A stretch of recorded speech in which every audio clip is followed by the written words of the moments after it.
जब भगवान रासलीला करने के लिए पहुँचे तो वहाँ पे कामदेव आते हैं। भगवान ने उनसे पूछा कि उनके आने का कारण क्या है। तो कामदेव ने कहा, मुझे आपके साथ युद्ध करना है। युद्ध माने कामदेव अपने बाण चलाएंगे, ऐसी परिस्थिति पैदा करेंगे ताकि भगवान काम में पड़ जाएं। अगर भगवान काम में पड़ गए तो भगवान हार गए, और अगर भगवान काम में नहीं पड़े तो भगवान जीत गए। तो वो कहे, मुझे आपसे युद्ध करना है। भगवान कहते हैं, महादेव जी ने तुम्हें भस्म किया था, भूल गए क्या? बोले, वो तो मेरी गलती थी कि मैं ऐसे के पास गया जो हर वक्त समाधि में बैठता है। तो भगवान बोले, कोशिश तो तुमने राम अवतार में भी की थी। तो कामदेव बोले, उस वक्त आप मर्यादा में थे।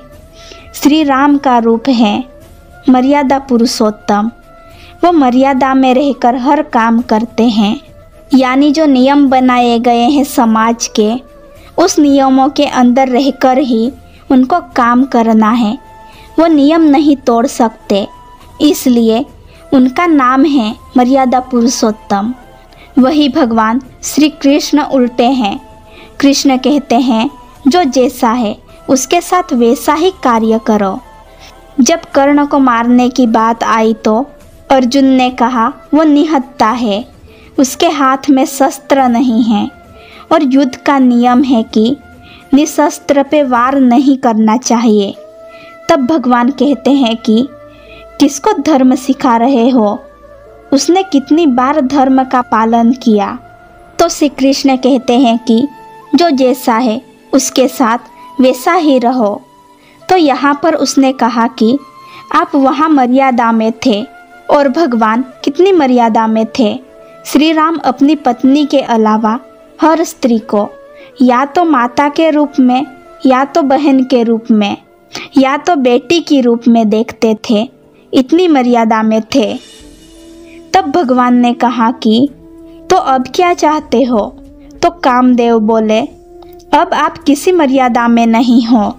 सुंदर सुंदर गोपियों के साथ आपका नित्य व्यवहार है। शरद पूर्णिमा की रात है। तो कामदेव ने कहा, हर चीज़ मेरे हिसाब से है। भगवान कहते हैं, कर लो कोशिश।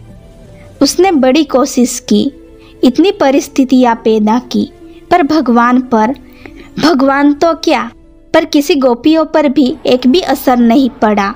उस दिन कामदेव नतमस्तक हो गए कि रासलीला में काम कहीं नहीं। दोस्तों, अगर वीडियो पसंद आई हो तो वीडियो को लाइक, शेयर और चैनल को सब्सक्राइब जरूर करें। फिर मिलते हैं अगली वीडियो में।